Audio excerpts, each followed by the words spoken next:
Guys, welcome to my vlog ang episode.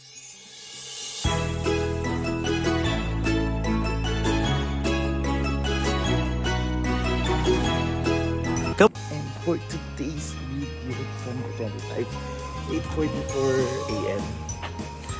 So, ayan, tayo lang ko yung episode. Walang tao pala sa Paris. Sa Pampanga sila. Merry Christmas, Doc. Ayan, dito na tayo guys. Kamusta kayo?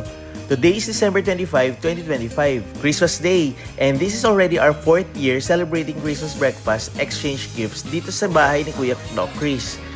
And for today's video, may special guest tayo, ang Coloma Clan. Dahil nga may upcoming wedding this December 27, nag-uwian ng mga kapatid ni Ate Doc Joyce para sabay-sabay i-celebrate ang Christmas at New Year, and especially yung wedding sa December 27.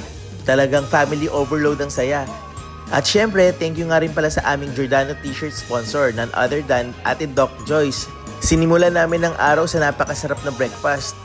Di ba ang breakfast ay tinatawag na the most important meal of the day dahil ito ang nagbibigay ng energy, improves focus at mas nagpapasaya ng mood, lalo na kung may kasamang kwentuhan at tawanan tulad dito.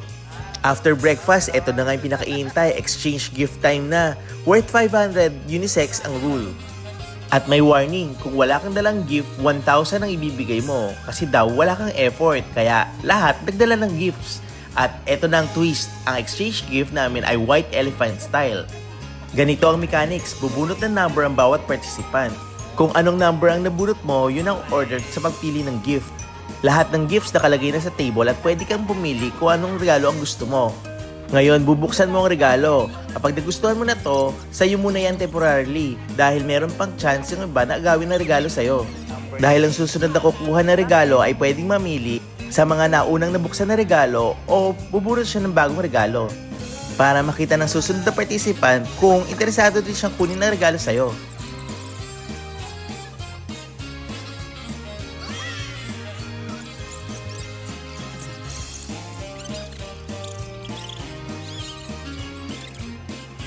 Eto na nga, ang napili ko regalo ay base talaga sa ganda ng paper bag.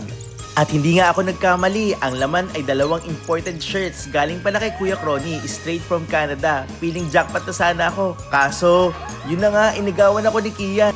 Ayoko talaga ibigay kasi gusto ko na sana yon. Pero dahil naagong shirt, kailangan ko pumili ulit. Ang second na napili ko, tumbler. Okay na rin, 1 liter capacity, pang hydration goal sana. Ang exchange gift o gift giving tuwing Christmas ay simbolo ng pagbabahagi ng pagmamahal. Inspired ito sa mga regalo ng Three Kings kay Baby Jesus. Kaya hindi mahalaga kung gaano kamahal ang regalo at mas importante ay ang thought, effort at ang saya ng pagbibigay.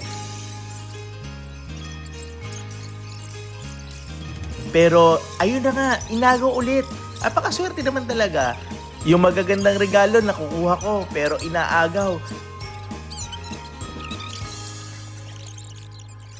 Third time's the charm daw. Sa pangatlong pagkakataon, ang nakuha ko ay tantaradan, kumot at lotion.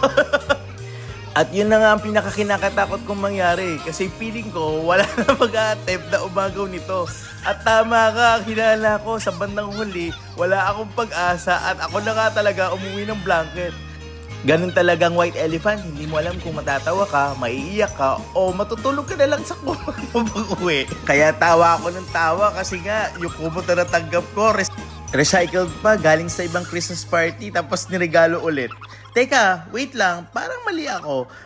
Naalala ko, parang kinuha ko pa nga yung sarili ko regalo ng pangatlong beses. Gusto ko nga yun kasi portable massager eh. Tapos, alam ko nakuha yun ni Kuya Bobby. Kaya no choice ako, nakabunot ako ulit. Yun na nga yung kumot. Di bali na nga. Hanggang sa susunod na gala. Bye!